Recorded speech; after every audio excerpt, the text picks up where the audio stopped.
the responsibility to protect. Atrocity prevention. Words kill. All societies are potentially vulnerable. Atrocity crimes. Timely and appropriate action. Welcome to Expert Voices on Atrocity Prevention by the Global Center for the Responsibility to Protect. I'm Jacqueline Stradfield Hall, Deputy Executive Director at the Global Center. This podcast features one-on-one conversations with practitioners from the fields of human rights, conflict prevention, and atrocity prevention. These conversations will give us a glimpse of the personal and professional side of how practitioners approach human rights protection and atrocity prevention, allowing us to explore challenges, identify best practices, and share lessons learned on how we can protect populations more effectively. Today I'm joined by Meetali Jain, Director of the Tech Justice Law Project, a non-governmental organization that works with a collective of legal experts, policy advocates, digital rights organizations, and technologists to ensure that legal and policy frameworks are fit for the digital age. Thank you for joining us today, Meetali. Thank you for having me, Jacqueline. Meetali, you've had a remarkable career spanning litigation, teaching, policy advocacy, and campaigning, including founding the Tech Justice Law Project. Can you give us a bit more about what led you to starting the organization and why its work is important? Sure. I like to, when I reflect back on the trajectory of my career, it really hits me that I kind of accidentally became a tech reform advocate and litigator. I started off originally, my training is as a human rights and civil rights lawyer. And for many years, that's where I was, what I was doing. Um, It was really after the 2016 presidential election when I think many households in America kind of woke up to this idea of electoral disinformation and what that means, and interference by, online actors, that I started to really pay attention to this new dimension affecting many of the issues we care about. So my entry point into this world was really through the lens of disinformation. And that led me to focusing on tech policy and how we might reform tech policy so as to ensure the accountability of some of these really unconstrained actors in, frankly, the wealthiest sector that we've ever seen in human history. And I stayed in tech policy for a couple of years. I left it, or at least, exclusively focusing on tech policy. I left that world because I started to get a little frustrated with the fact that the tech industry, perhaps predictably, was funding the their lobbyists, to go into various legislatures, to go into Congress, and to really use a lot of tactics to defeat legislation. Any sort of legislation would be defeated before it ever really made it, to the finish line. And if it did, if something did make it to the finish line, then it was immediately sued in court on constitutionality grounds. And so understanding that this is the space, and regardless of presidential administration, I should say. So understanding that this was the policy terrain in which we operated, I started to feel that really a lot of the accountability work in the tech space was happening in the courts, and that there needed to be a more dedicated focus on the courts. And that really was the genesis of the Tech Justice Law Project, to kind of come back to my litigation skills, which I had left for many years, and to think about how we could support litigation that was already in the courts, either brought by private attorneys or brought by regulators like state AGs, and support them with connecting them to experts or bringing amicus briefs to bring in the perspectives of other affected stakeholders into litigation, and really trying to do what we could to make those efforts as robust as possible. We didn't plan to directly litigate ourselves so soon, but a year in, we were contacted by Megan Garcia, who now is a client, who basically informed me that she believed that her son had been sexually groomed online, and that she was looking for an attorney to take on her case. And so that really catapulted us into the world of direct litigation much sooner than we anticipated.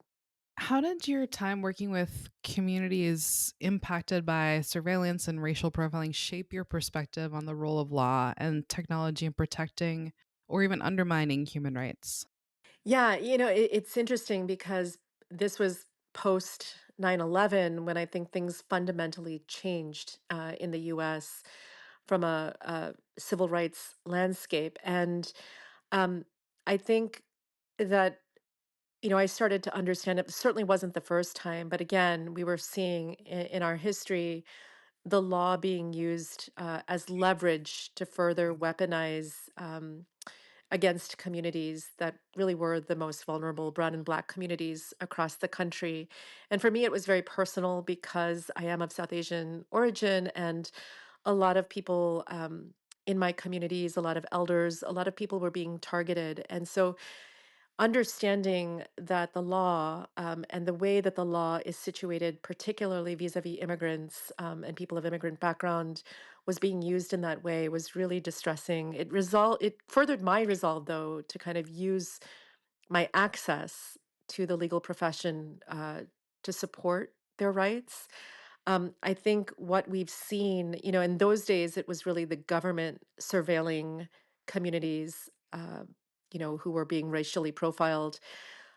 And I think in the interim 2 decades, what we've seen is that that function has been, frankly, outsourced or done in partnership with the largest technology companies on earth. And so there really is, I think, at this point, a dual focus, not just on government actors who are surveilling, but on corporate actors who are surveilling us, thousands of times a day. I think that's a the idea of corporations surveilling us thousands of times a day is a good lead into my next question, which is, how can lessons from your legal and advocacy background inform strategies for atrocity prevention and protecting communities before large scale violence occurs? Because so much of, surveillance seems very innocuous on paper. We all have these devices in our pockets, and yet these can become tools for perpetrating atrocities, informing governments, who aim to perpetrate atrocities and so forth. I think my response to that would be multifold. And one thing I should say about my background, when I entered this field, it was really, I was led down this path because I understood how technology was impacting societies at large. And of course, my experience most closely had been of the US presidential election. That led me, though, to doing investigations in the broader international context, and particularly in global South um, contexts where this technology is not just electoral disinformation or misinformation, but actually genocidal in both tone and in effect, in terms of online hate speech and violence leading to offline violence. And specifically post Myanmar and the genocide that unfolded there largely online, or instigated online, we were looking at a very similar kind of setup that was unfolding in the northeast of India against Rohingya and other Muslims in the state of Assam. And we sounded the alarm. We did, some pretty deep studies into the prevalence of this online on Facebook in particular at that time, and raised the alarm with Facebook and with their leadership team, their human rights team, and it kind of fell on deaf ears. I mean, we were able at that point to just get as far as having them make us an offer to be a trusted partner and to work with them on content moderation, which was kind of ridiculous given that we were, at the time I was working at a different nonprofit, that we were such a small team doing this work, getting an offer like this from one of the most well-resourced companies that we've ever seen. And so that really, I think, uh, it underscored for me how much impunity these companies operate with when it comes to how their tools are not just used to surveil people and collect data, but then also to moderate harmful content at their own choosing, when they wish, how they wish, and certainly to capitulate to powerful political interests where those arise. I mean, those were early days. This is back in 2018, 2019, before we understood that, trying to negotiate with these companies was really a fool's errand. And I think to your question about atrocity prevention, I think that there's a number of things ideally that I would love to see that I think could prevent a lot of these tools from being used in the ways that they have and that we've seen throughout the last decade or two. Number one is just having strong data protection regimes where people's data is not being collected or used in ways that could potentially, work against them. And right now, for example, in the US, we don't have any federal data privacy law. At best, we have a few states with data privacy on the books, and then we have under enforcement. But frankly, even Europe, a place that has the strongest data privacy regulation in the world, the GDPR, even that is woefully under enforced. And so I think we just need to strengthen our understanding of data privacy, not just at an individual level, but what this means collectively in terms of being able to monitor and assess entire populations. I think another aspect of this that's really important for atrocity prevention is proper content moderation, thinking about the hate speech and how you can, I think these companies love to say, well, you can't say that this caused this. But frankly, when you see certain things unfolding online, it's not long before you see those very things unfolding offline. And so I think just having stronger policies uh, at the corporate level that are enforceable would make such a difference. And to be honest, we're not at that point, largely because these companies enjoy a lot of protections vis-a-vis the First Amendment in this country, and they frankly don't care about a lot of jurisdictions outside the US or a lot of non-English speaking populations. And so it's been a real challenge to try to advocate on behalf of communities in other societies, much less even here in the US. But I do think that that's something we need. And then I think, we need to be able to regulate algorithms. Speech is reach, and the reach of these companies is made possible because of the algorithms that are supercharging the most salacious content to go viral. And I think, again, it's been challenging to try to get any sort of meaningful regulation or accountability for algorithms because that's seen very much as, a technical thing that's within the domain of the companies. But I think we need to be able to get our heads around it and get lawmakers and judges to really feel like they are empowered to regulate in this domain. And now, of course, I mean, that, all of this kind of is in the context of social media, but now with I mean, it's social media on steroids from what I've seen in the last year and a half. And so I think we really, really need to get out ahead of the curve and make sure that we're not in a position 10 years from now, like we are with social media, saying, what happened? Picking up on that, do you think there are any promising, legal policy or grassroots strategies for addressing threats related to disinformation and algorithmic amplification? I think that the best strategies that I've seen, kind of being very conscious of a US legal frameworks, at least in the US, has been to try to intervene at the level upstream of how these companies are designing their algorithmic products, whether that's a large language model in the generative AI context or it's the algorithms in the social media context.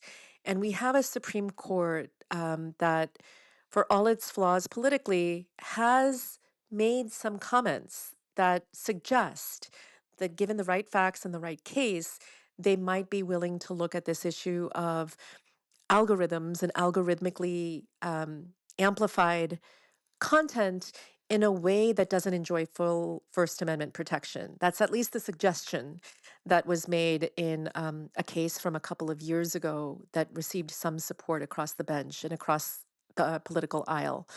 So I think that's the best case we have of trying to regulate these things at the level of design and deployment as opposed to at the level of content.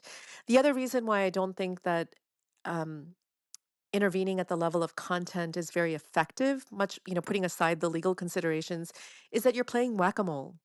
One harmful thing will come up, then another thing will come up, then another thing. And so, in the early days when we did investigations in India, in other jurisdictions where they were experiencing a lot of hate speech, we were constantly documenting and providing those spreadsheets to Facebook.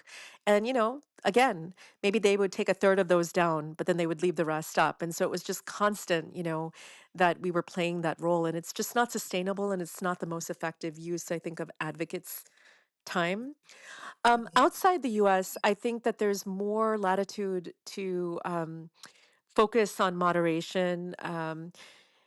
From a legal standpoint, but I even where there isn't, First Amendment considerations in other countries, I still encourage people to think about design as the point of intervention because it's going to have the most systemic impact as opposed to thinking about it at the level of content and content moderation. And so, we've started, I think there's a number of networks, particularly of US, UK, European advocates coming together. I truly believe that we need to kind of go more global and bring more equity to our networks and have more truly global kinds of configurations where we're talking to one another. We're going to be convening a very small group of um, tech accountability litigators from around the world and really focusing on global south or global majority countries in the next couple months. And we're hoping that that can catalyze an ongoing set of conversations. I mean, my feeling is these companies are transnational in their footprint. We need to be too. I feel like that opened up so many questions I have on how to engage with tech companies, and both from like a grassroots civil society level as well as how governments can better engage with tech companies. Some advocates we've seen have argued for kind of a duty of care for technology companies. Do you think that concept could realistically shape atrocity prevention frameworks in this regard, or is there something else that would kind of help incentivize them to do a more systemic change? I have been a fan of duties of care and loyalty, and they are slightly different. Um, I think the reality, though, of how likely it is for something like a duty of care or a duty of loyalty to be adopted into law is slim.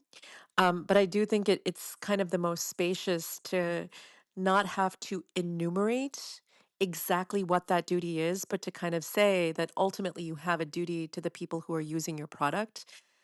That said, I have talked to other litigators who say, well, look, to the extent that there's already a duty in, particularly if you're using certain legal frameworks, there's already an inherent duty that a company has to its consumers. Um, Maybe we don't need that. Maybe it's redundant. Maybe it's less robust than what the duty in the law is.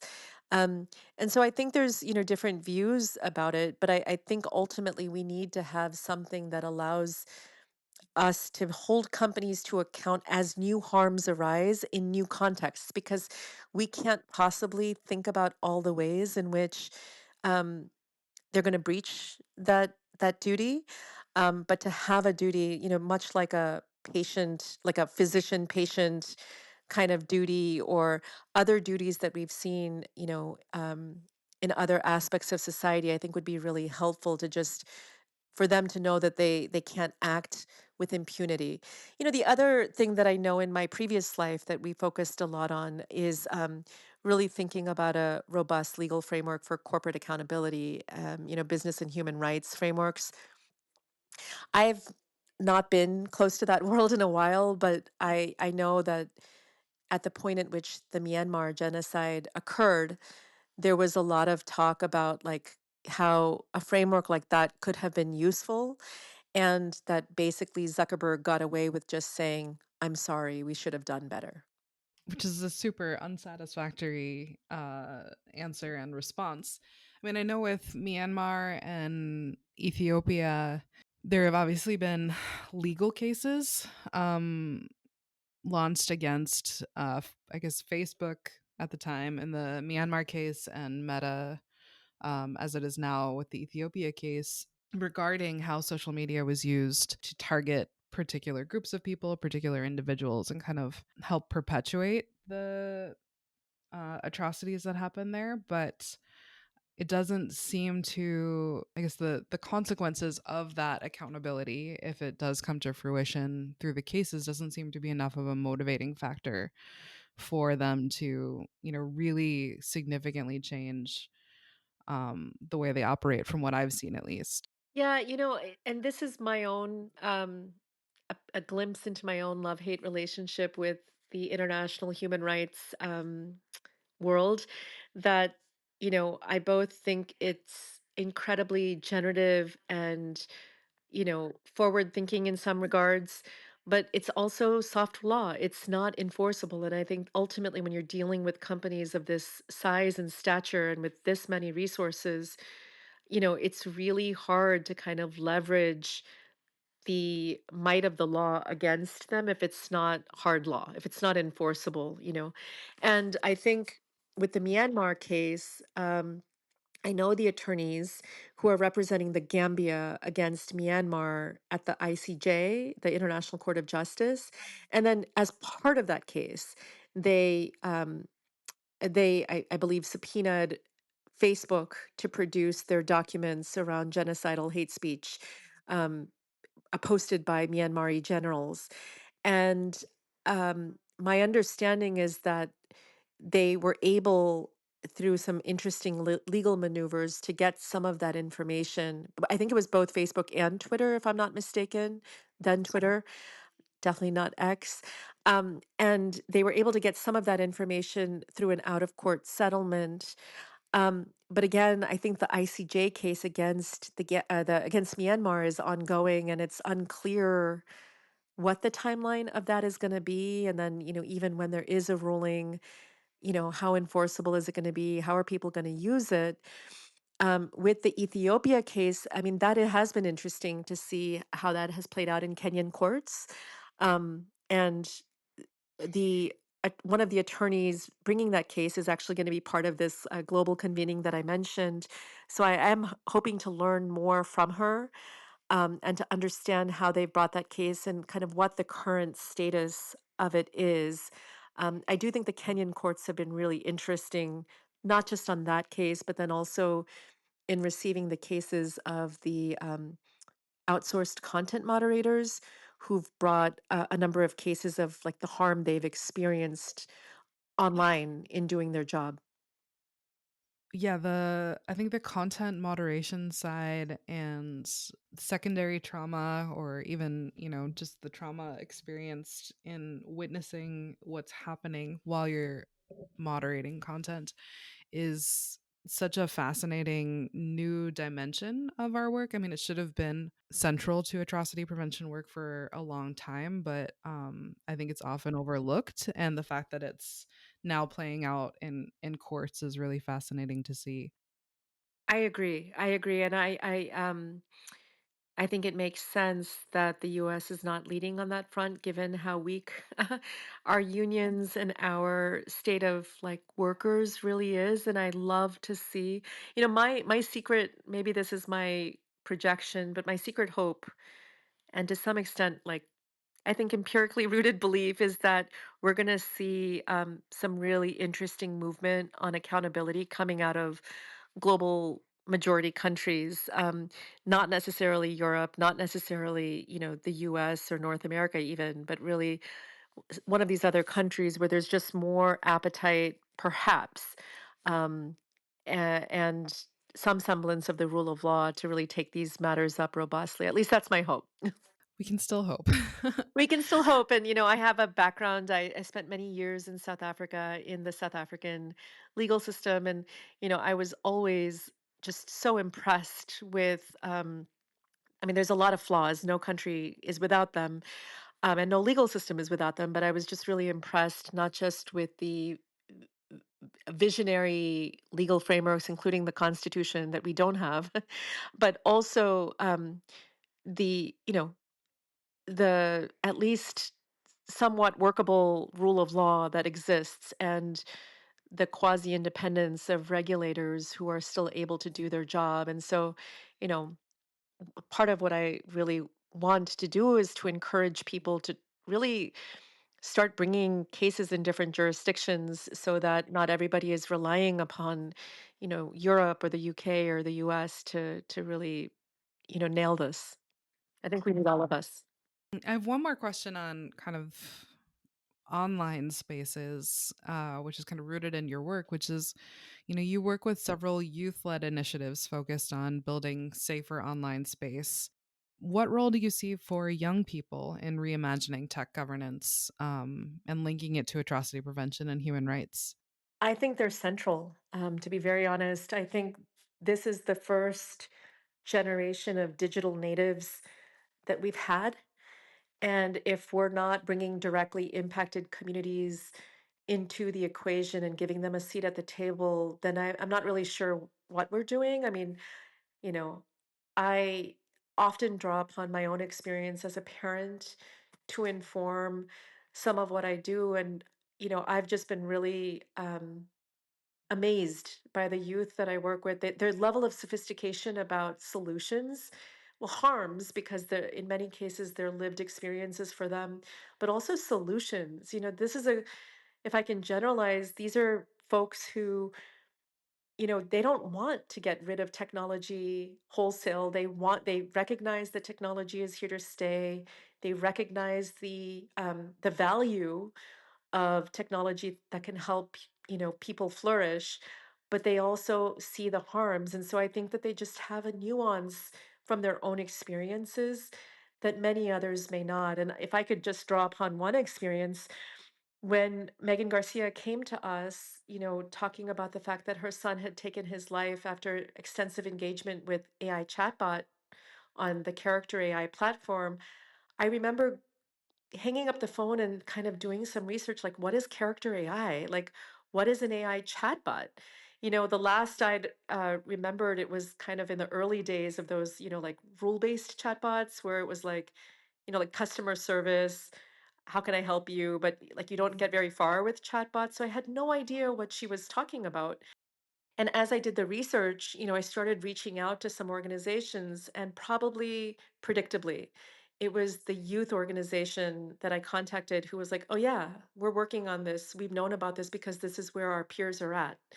And that made complete sense to me. And we've been working with them since. They're leading a coalition around model legislation, around engagement with Congress. And I'm just so pleased to see that because it makes sense that they're leading the path forward on how we think about technology. That's incredible.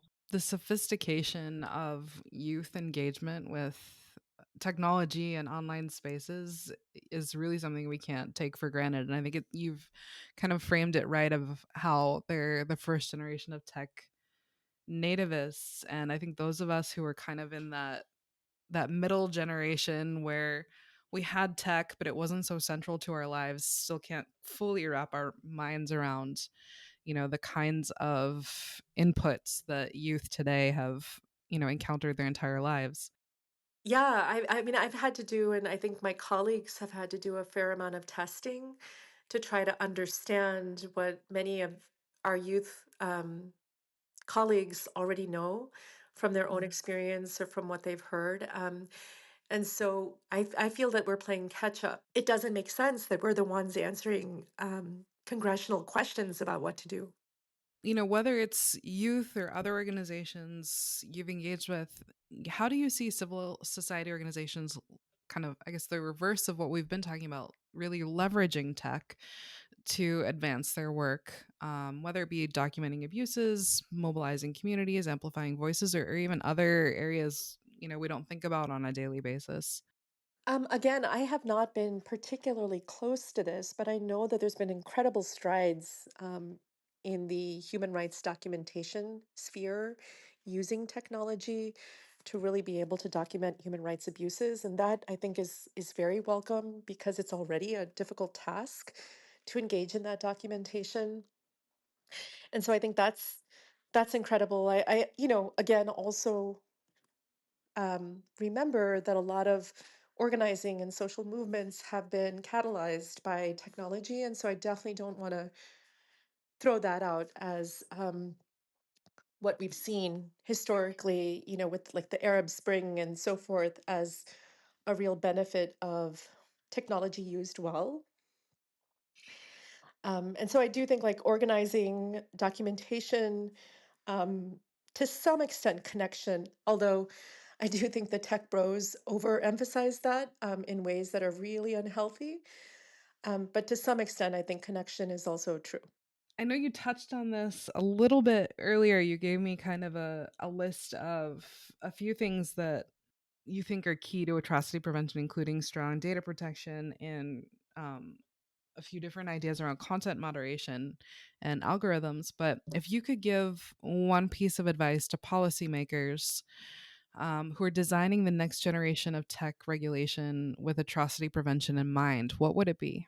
To not forget that the communities that are most impacted by these tech products are often communities that are outside the US and that they play a really important role here on the home turf of these companies in holding these companies to account, and that the rest of the world is expecting us to discharge that responsibility thoroughly and well.